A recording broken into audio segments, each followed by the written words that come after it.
Hey guys, so today I decided to do like a quick video to basically answer a question I saw on the student forum, and that was in an MMI, if you have a station where you have to break bad news to a patient, then how might you do that? So just a preface, I am a first year medical student at Imperial College, so I'm going to answer this question based off like some of the research that I did for my MMIs last year, and like kind of, yeah, I'm just going to answer this question kind of, yeah, basically we'll go from there.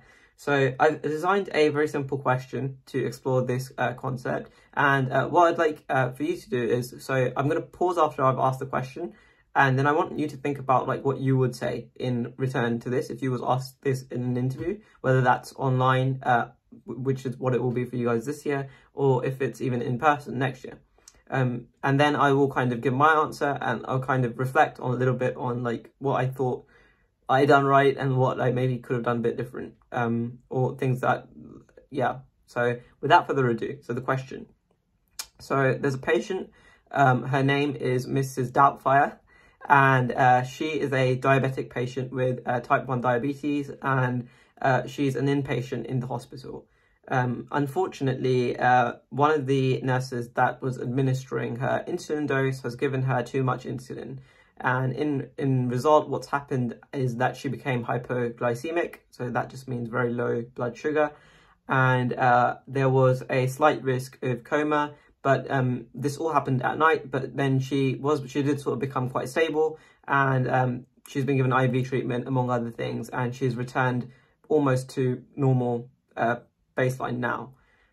So the question is that Mrs. Doubtfire's husband has come in to hospital, and you as the doctor needs to inform Mr. Doubtfire of what's happened.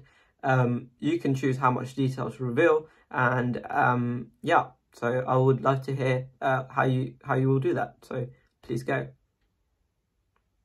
Just to be clear, so this is the point where I want you to think about what you might say so if you had to answer this question, how would you go about doing it? And then in 5 seconds after I stop talking, I will kind of try and approach this in my own way, and then we'll see.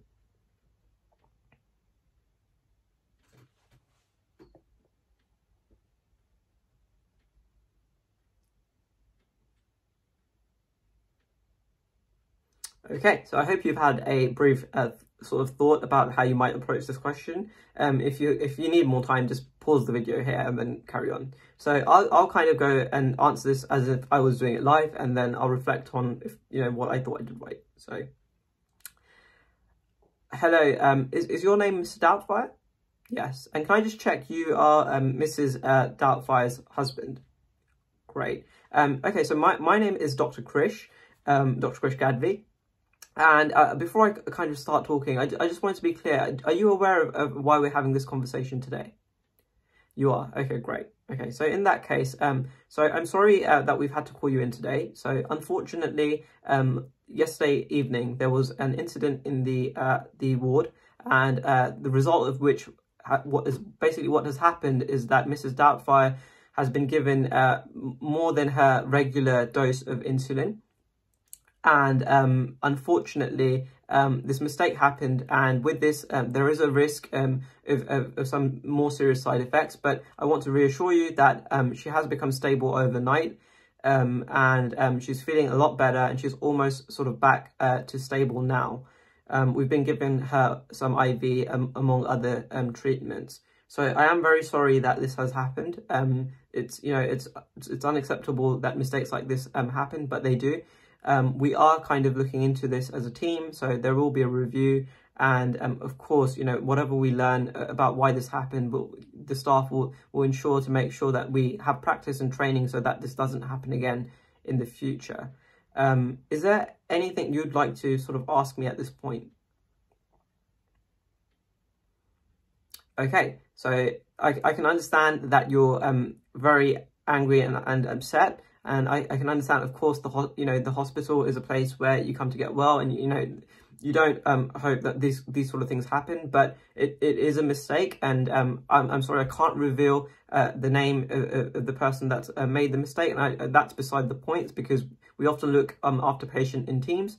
So we try our utmost and highest sort of best to look after patients in the best way possible, but these things sometimes, you know, mistakes happen. And like I said, we don't make any excuses for our mistakes. So there will be a review, and we will sort of learn from this and ensure that, you know, no other patients hopefully will kind of have to deal with this again. But I'd like to reassure you again that she is almost stable now, so her condition hasn't deteriorated. I noticed you asked, you know, what are the risks or something like this. So there is a small risk of a patient slipping into coma that can happen with being extremely hypoglycemic. But in this case, that's not something that we're worried about at this point in time. So I absolutely understand that you are very upset and disappointed with this. And I am extremely sorry. So I would like to apologize on behalf of the hospital and the staff. But like I said, we will be making efforts to ensure that this doesn't happen again. Are there any questions, anything else that I can help you with at this point? Is there anything you'd like to ask me? Okay, great. Well, so as I said, my name's Dr. Krish, and I'm, again, really sorry to have to sort of inform you about what's happened. But in any case, if there are any other questions that pop up that you want to ask at any point, please feel free to contact me, or if you just contact someone around the hospital, and you can ask for myself, and I'll be happy to come and talk to you at permitting time. So thank you, and yeah, sorry again, and I'll be off now. Okay, so that was interesting. Okay, so yeah, so in between, I just assumed, like, the question, when I said, you know, what question might you have, I just assumed that the patient might be quite upset. So they might have said, you know, why has this happened? Why, you know, this is a hospital, you know, people come here to get well. Why has this happened? And the second question I assumed was, so if the question's something like, you know, what's the really bad side of it? Like, what's the worst thing that could happen? So that's why I specified that there is a small risk of coma. Yeah, so time to reflect. So with the coma, so I personally didn't specifically say that there is a small risk of coma immediately, because I didn't think that was absolutely relevant, given that the patient was becoming more stable. But if in this case, Mr. Doubtfire obviously asked, you know, what are the side effects, the risks. So in that case, I have to be upfront and honest and say that there is a small risk of coma. So that's, again, a balanced judgment call. So I don't know if every student would approach it that way, but yeah. So a couple of things. So in the beginning, it's very important that you introduce yourself. So I first asked the patient to check that I'm talking to the right person. You can also do it another way, which is introduce yourself first and then ask. But that's the second point. You want to be sure that you're talking to the right person. So what's your name, and are you, you know, Mrs. Doubtfire's husband? So are you related to the patient? So you're not talking to the wrong person. Next thing is you want to be very, very clear and concise in regards to what's happened. So don't hide anything, right? So I made very clear that there was a mistake and too much insulin was given, which means that there's a chance of hypoglycemia, but that also we've kind of got the patient in a stable, more or less stable condition now. So, you know, yeah, and I'm not making any excuses for it. Next thing is that normally, I don't think it's a good idea to say reveal staff members. So you don't say this nurse done that or that nurse done that, right? Often, as is the case, is when you're looking after patients, it's based in teamwork, and you don't, it's just something you don't do. I'm a first year medic, so this is what I know from my own experience of kind of researching and studying about this last year. So it's not all conclusive. But that's how I would, so I wouldn't specify and say this nurse done it and be like, you know, let me take you to visit the nurse that made that mistake. So yeah, I'm trying to think, is there anything else that I could have done differently? No, I'd be curious to see if you guys have any thoughts of like how to approach that question, whether you think I approached it in the right way or not. I do have a tendency to get a little bit nervous, so I talk quite fast, so I'd probably slow down. And I don't know why I fill out sentences with more words than there needs to be in sentences. So maybe a bit more concise is something you could take on. But yeah, for me, like the key principles are to introduce yourself, make sure that you know that the person you're talking to is the right person. Ask, one of the other things I did was I asked if they knew why they were called in today. So if they're not, then you can tell them that, you know, this is why you're called in. Next, make sure you're completely upfront about what has happened. Don't hide any details. Next, give the patient a chance to respond. So if this is an online interview for you guys, you won't have that because there's not a live element. But if you're doing it live, then give the person a chance to just, take in what you're saying and respond. If they respond emotionally or have an outburst or anything like that, then you need to appreciate that it's difficult for people to hear that their loved ones have been mistreated in hospital. So you need to give them space, but at the same time, you need to be upfront and say, these things can happen. You obviously, as doctors, you try your best. Not just doctors, everyone that works in healthcare tries their best that for the patient. You don't want something bad to happen, but sometimes these things do happen. So yeah, you're not making excuses, but you also, you're not going to let someone kind of, you want to try and keep a grapple on the situation is what I'm saying. So yeah, that was the next point.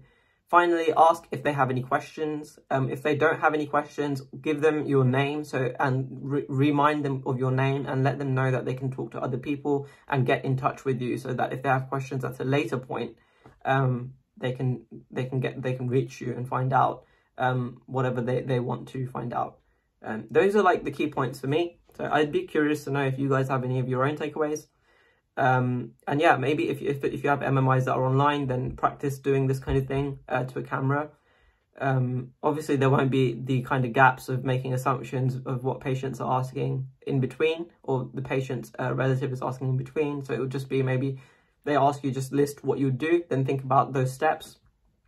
And that's really it.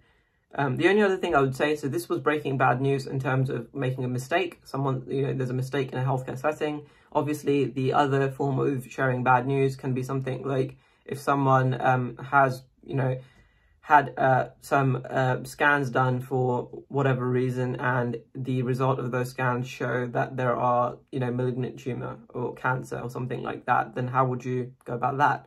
So I can do other videos like this if you guys would like that. But yeah, try and apply what you've hopefully gleaned from this video, and apply it to that kind of question where you have to share some bad news directly to a patient. How would you go about doing that? So yeah, that's all. I hope you guys enjoyed this video. Again, if you have any questions or you'd like me to do other videos like this, please leave that in the comment section below. And thank you for watching, and take care. Bye.